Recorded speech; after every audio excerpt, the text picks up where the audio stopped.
देखो ये circuit diagonal symmetry का सर्किट है, क्योंकि इसमें सेंटर पॉइंट देखो ये है, दिस इज सेंट्रल पॉइंट, मैं एक्सप्लेन करता हूँ, दिस सेंट्रल पॉइंट है। सेंट्रल से जाने वाले जितने भी डायगोनल्स, जैसे एक डायगोनल ये है, तो ये और ये सेम रेसिस्टेंस है। एक डायगोनल ये है, ये रेसिस्टेंस सेम है। एक डायगोनल ये है, ये रेसिस्टेंस सेम है। एक डायगोनल ये है, ये रेसिस्टेंस सेम है। इसलिए डायगोनल सिमेट्री का क्वेश्चन है। डायगोनल सिमेट्री क्वेश्चन को और कैसे देख सकते हैं कि डायगोनल सिमेट्री है, अगर इसको 180 डिग्री ऐसे घुमा दे और एक बार 180 डिग्री ऐसे घुमा दे और सेम सर्किट फिर से बन जाए, तो फिर ये डायगोनल सिमेट्री का सर्किट है। बारी बारी से मैं टर्न कर रहा हूँ इसको। तो इस सर्किट को एक बार तो मैंने घुमाया, ये कैसे घुमा दिया, ये इसके अबाउट घुमा दिया, तो ये 3 इधर चला गया, ये 1 इधर चला गया। चेक करो, ये 3 आ गया, ये 1 आ गया, उल्टा लिखा हुआ है, कोई बात नहीं। ऐसे ये 1 इधर चला गया, ये 3 इधर चला गया इसमें, तो ये और बी उधर चला गया, ए इधर आ गया लिखावट में। सिर्फ सर्किट देखना है। तो सर्किट इस तरीके से चेंज हुआ जब ये इस लाइन के अबाउट 180 डिग्री टर्न किया गया है। ओके, अब एक बार और टर्न करते हैं। एक बार इसको, अभी मैंने वर्टिकली टर्न नहीं किया। ओके, एक बार और टर्न किया और ये टर्निंग हुई है इस एक्सिस के अबाउट, ये टर्निंग हुई है इस एक्सिस के अबाउट। तो ये 3 ऊपर चला गया, 1 नीचे आ गया, 3 ऊपर चला गया, 1 नीचे आ गया। ऐसे इस पे भी ये 1 ऊपर चला गया, 3 नीचे आ गया। और अब इसको कंपेयर करो, तो 1 की जगह 1, 3 की जगह 3, 1 की जगह 1, 3 की जगह 3, बाकी सब 2 2 2 सेम है। तो इस तरीके से 2 बार टर्न करने में ये वही सर्किट दोबारा बन गया, इसलिए ये डायगोनल सिमेट्री का सर्किट है। जो रेसिस्टेंसेस सिमेट्रिकल पोजीशन पे है, जैसे ये 1 और ये 1, तो इनमें सेम करंट होती है। दिस कैन बी प्रूव्ड, लेकिन अभी तो बस मान लेते हैं कि इनमें सेम करंट होती है। ओके, तो मान लिया करंट ए है। इसी तरीके से इस 3 में और इस 3 में भी सेम करंट होगी। इसी तरीके से इस 2 में भी सेम करंट होगी। Suppose that current is C. और इसी तरीके से इनमें भी सेम करंट आएगी। अभी क्या करंट है इनमें, हम केसीएल से, किरचॉफ्स करंट लॉ से भी निकाल सकते हैं।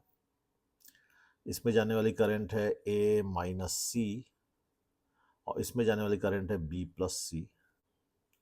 और चूंकि ये सिमेट्रिकल पोजीशंस पे है डायगोनली, तो इनको, इन करंट्स को इक्वल होना चाहिए। A minus C should be equal to B plus सी।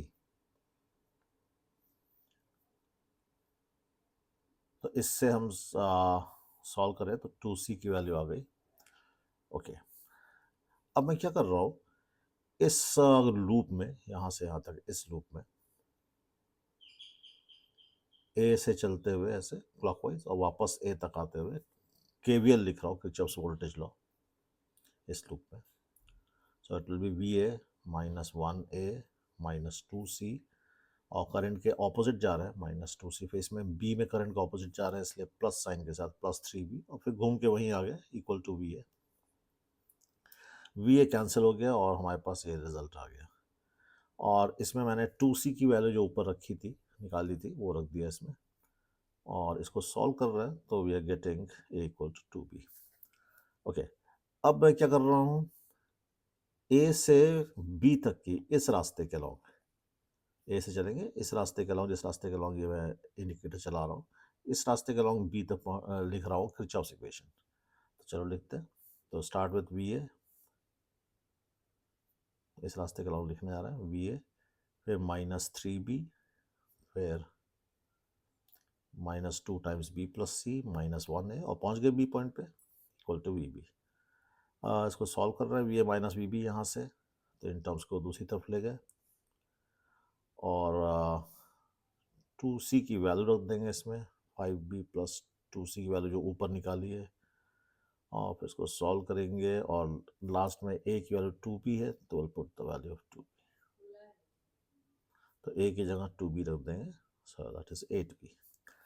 अब मान लो कि इस पूरे अरेंजमेंट का इक्विवेलेंट रेसिस्टेंस आर इक्विवेलेंट है, तो ये फिगर इसमें कन्वर्ट हो जाएगी इक्विवेलेंटली। और अगर ये इक्विवेलेंट रेजिस्टेंस है तो it should not make any difference, जो वी ए यहाँ है वही वी ए यहाँ होना चाहिए, जो वी बी यहाँ है वही वी बी यहाँ होना चाहिए, जो करंट इसमें जा रही है वही करंट इसमें जानी चाहिए। इसमें कितनी करंट जा रही है, वही करंट आगे जाके बढ़ रही है ए और बी में, so that is A plus B, तो वही करंट इसमें जानी चाहिए, ए प्लस बी। इसमें अगर किरचॉफ्स इक्वेशन लिखें तो आएगा V A minus V B equal to I R. अब इसमें ए की जगह रख दिया 2b, तो ये हो गया 3b इंटू आर इक्विवेलेंट, और फिर V A minus V B की वैल्यू हमने निकाला हुआ है 8b, और इससे हम आर इक्विवेलेंट निकाल लेंगे। Okay, so this is how a symmetrical circuit can be solved easily. तो रिकैप कर रहे हैं कि जो सिमेट्रिकल पोजीशन पर रेजिस्टेंस उनमें सेम करंट होगी, तो इससे फायदा क्या होता है, अननोन कम हो जाते हैं। जो अननोन्स बचेंगे भी उनको फिर केवीएल से, तो जैसे एक केवीएल मैंने इस रास्ते में अप्लाई कर लिया तो ए और बी में रिलेशन आ गया। फिर लास्ट में हमें करना क्या है, लास्ट में हमें ये रिलेशन यूज करना है, V A minus V B is total current into R equivalent. तो हमें इसलिए V A minus V B निकालना पड़ा पहले, और A plus B total current निकालनी पड़ी, तो जिससे आर इक्विवेलेंट आ जाए। और V A minus V B दोनों हमने बी के टर्म्स में निकाला, जैसे बी कैंसिल आउट हो जाए, और करंट भी बी के टर्म्स में निकाल लिया।